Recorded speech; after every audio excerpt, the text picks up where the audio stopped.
Hello everyone, कैसे आप सब लोग। अन अकेडमी और गेट अकेडमी प्लस में मैं आप सभी का स्वागत करता हूं। तो आज का जो हमारा सेशन रहेगा वो शॉर्ट सेशन है। इस सेशन में मैं डिस्कस करूंगा कोई एक बच्चा 10वीं और 12वीं के बाद बी करता है या फिर कोई भी ग्रेजुएशन करता है और उसका बैकग्राउंड CSIT नहीं है, तो उसके लिए प्रोग्रामिंग कौन सी अच्छी होती है और उसके लिए प्रोग्रामिंग फ़ायदेमंद होती है कि नहीं होती है, इस चीज़ पे हम आज डिस्कस करेंगे। मान लीजिए आप एक मैकेनिकल बैकग्राउंड के हो या फिर नॉन CSIT बैकग्राउंड से हो। अगर आप कंप्यूटर साइंस और IT बैकग्राउंड के नहीं हो तो आपको कौन सी प्रोग्रामिंग लैंग्वेज सीखना चाहिए और क्यों सीखना चाहिए। तो मेरे हिसाब से अगर आपको अपना नॉन कंप्यूटर साइंस और IT बैकग्राउंड के हो तो मेरे हिसाब से आपको C या फिर C++ प्रोग्रामिंग लैंग्वेज आपको सीखना चाहिए। क्यों सीखना चाहिए अब मैं इस पर डिस्कस करूंगा। इसलिए डिस्कस करूंगा क्योंकि C और C++ दोनों मेरी एक बहुत पुरानी प्रोग्रामिंग लैंग्वेज है। ये लैंग्वेज आपकी स्किल्स को इम्प्रूव करता है, स्किल्स और सोच को बढ़ाता है। अगर अगर आप एक नॉन CSIT के बैकग्राउंड के हो और अगर आपको कोडिंग करना है तो कोडिंग अच्छा कोडर बनना है तो अच्छा कोडर ऐसे ही नहीं बन जाते। अच्छा कोडर आपकी सोच को बढ़ना चाहिए। पहले अगर आपकी सोच अगर अच्छी होगी तो ऑटोमेटिकली आप कोडिंग अच्छा कर पाएंगे, क्योंकि आप सब लोग मैथमेटिक्स अगर आपका स्ट्रांग है, एक और चीज़ बता दूं, अगर आपका मैथमेटिक्स स्ट्रांग है तो आप कोडिंग बहुत अच्छे से कर सकते हो। तो मेरे हिसाब से जो अगर आपको कोडिंग अगर आपको अच्छी करनी है तो आपकी सोच को बढ़ाना पड़ेगा। और ये सोच कौन बढ़ाएगा?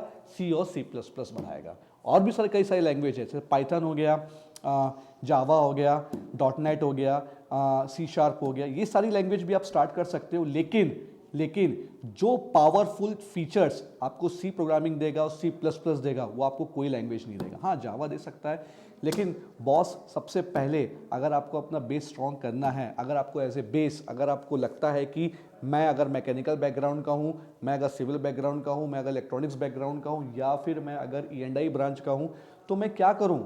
मैं जावा पढ़ूँ कि C पढ़ूँ कि C++ पढ़ूँ? मैं आपको प्रेफर यही करूँगा कि आप C और C++ ही पढ़िए। कैंपस के पॉइंट ऑफ व्यू से भी अगर आप देखा जाएगा तो C++ बहुत इंपॉर्टेंट है। क्यों? क्योंकि वो आपकी लॉजिक को टेस्ट करता है। चलिए मैं एक प्रैक्टिकल एग्जांपल लेता हूँ। इंफोसिस सॉफ्टवेयर कंपनी का नाम आप सबने सुना होगा। इंफोसिस सॉफ्टवेयर कंपनी कभी भी टेक्निकल इंटरव्यू मैक्सिमम वो आपके लॉजिक को टेस्ट करती है। आपके लॉजिक को टेस्ट करती है, कैसे आपने प्रॉब्लम को सॉल्व किया है, उसको टेस्ट करती है इंफोसिस सॉफ्टवेयर कंपनी। और कोई भी कंपनी, चाहे इंफोसिस की अगर मैं बात कर दिया अभी, कोई भी सॉफ्टवेयर कंपनी या कोई भी कैंपस अगर में आप बैठते हो तो वो आपके लॉजिक को टेस्ट करता है। तो आपका लॉजिक कैसे इंप्रूव होगा? आपका लॉजिक कैसे इंप्रूव हो सकता है? आपका लॉजिक इंप्रूव तभी होगा जब आप प्रैक्टिस करो। किसकी प्रैक्टिस करोगे? आप आपके स्किल्स की प्रैक्टिस करोगे, आपके एल्गोरिथम्स की प्रैक्टिस करोगे। तो सब कहाँ मिलेगा आपको? ये सारा चीज़ मिलेगा आपको C में मिलेगा और C++ में मिलेगा। इस पे इतने सारे फीचर्स हैं, इतने सारे लाइब्रेरीज हैं, ये आपको बहुत फ़ायदेमंद देगा। और अगर आप C प्रोग्रामिंग सीख लिए, C++ सीख गए, तो जितने भी वेरिएबल्स हो गए, जितने भी डेटा टाइप्स हो गए, जितने भी इफ एल्स फंक्शंस हो गए, जितने भी पॉइंटर्स हो गए, स्ट्रक्चर हो गए, यूनियन हो गए, ये सारे कंसेप्ट आपको मिलेंगे अदर प्रोग्रामिंग लैंग्वेज में। C++ की अगर मैं बात करूंगा तो उस पर UPS आ जाता है, ऑब्जेक्ट ओरिएंटेड स्कीम आ जाता है, जिस पे ऑब्जेक्ट आ जाता है, क्लास आ जाता है। ठीक है, तो ये सारी चीज़ें आपको जावा में मिलेगी और ये सारी चीज़ें आपको .NET पे भी मिलेगी। तो मेरे हिसाब से अगर आप बात किया जाए, कोई भी बच्चा non background computer science IT का हो तो उसको लैंग्वेज जरूर सीखना चाहिए और वो लैंग्वेज होना चाहिए C या फिर C++। Thank you.